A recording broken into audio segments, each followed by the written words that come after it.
Good morning, it's Jonathan Barrett with the morning debrief. The current date is the 8th of February. It's 7:25. We've got 35 minutes of trading left on the Dow, but I think it's a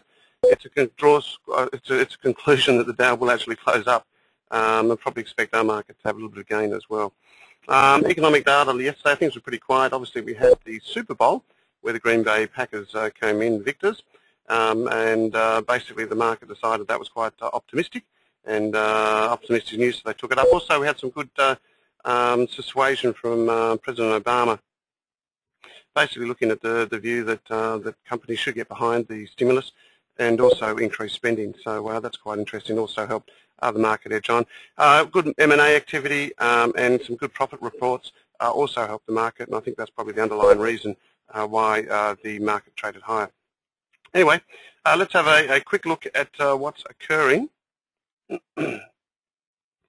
I guess the most important thing, just have a little bit of, go to the main page there. What we can see is that the consumer credit climbed more than forecast in December. That's not too bad there. And if anything there, I guess, well, people are starting to spend a little bit. Obama calls on companies to get in the game by spending. So that's a little bit of a link there to the NFL. Apart from that, we had some good economic data, as I've mentioned, and obviously take on M&A activity and the economy looking a little bit better. The Dow closed up, or so far it's trading up 58. It has shaved some of these gains back on just over the last half an hour, but still looking quite firm, up just under 0.5%. The S&P's up 6 points and the Nasdaq's up 10 points. So if anything there, we should see a little bit of a lift in our market today. Just so people are aware, the local market, I'll just get that where that closed. Local market closed, just grab that, that's what I want. Local market closed up, which was good, there we are. We closed up 19 points, 4,866. Let's see whether or not we can hold on to those gains. Okay, as we normally do, let's talk about what's happening with the dollar. The 78.08 is the dollar index. Here's the hourly chart here. Let's see, good support down here around that 77.70. Expectations are perhaps a trade down there. Let's see if we get a little bit of lift later today. Crude oil disappointed many. It continues its fall, concluding the range. It's a range trading opportunity and has been for a while.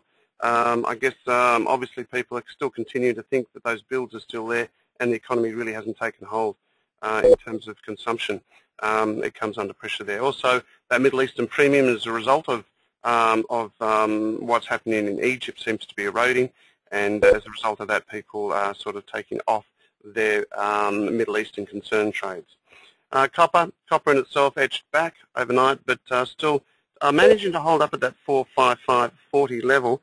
Remember, we are at record heights for the commodity, and as such, you know, it feels as if it might have a correction at some stage, and obviously towards the close we did get that sell-off, but if you think we've moved from 425 all the way up, correction is certainly under the cards, and I think that's what we're living through at the moment.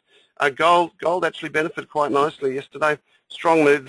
Have a look at this style of, you know, technical work. It is relatively bullish. Okay, when you look at these sorts of things, from my opinion, that tends to continue to trade onwards and upwards. So we still maintain a bullish bias towards the precious metal. As with silver, 229.36, there is talk that we feel silver's perhaps a little bit cheaper than actual gold, but gold certainly has that technical aspect to it, which a lot of us actually like. Okay, moving on to some of the others. Aussie battler there, expectations are for it to have another assault. We did obviously look at that 102, then come back on it. Just be careful here. A break through that 103.30 probably sets a little bit lower, but we've gone to a 3-month high against the yen. So I think if anything there, the expectations are for that Aussie to well, have another trade around here and see what happens. But it is coming up to quite incredible resistance, and there you can see it up there. So quite a lot of resistance there, and probably expect that Aussie to still remain in the range. Okay, something else, dollar yen. Dollar yen, we've had a lazy trade there for a long time. It's at 82.26. Very boring, just not a lot happening there at all. But but we certainly feel that we're getting close to a low there.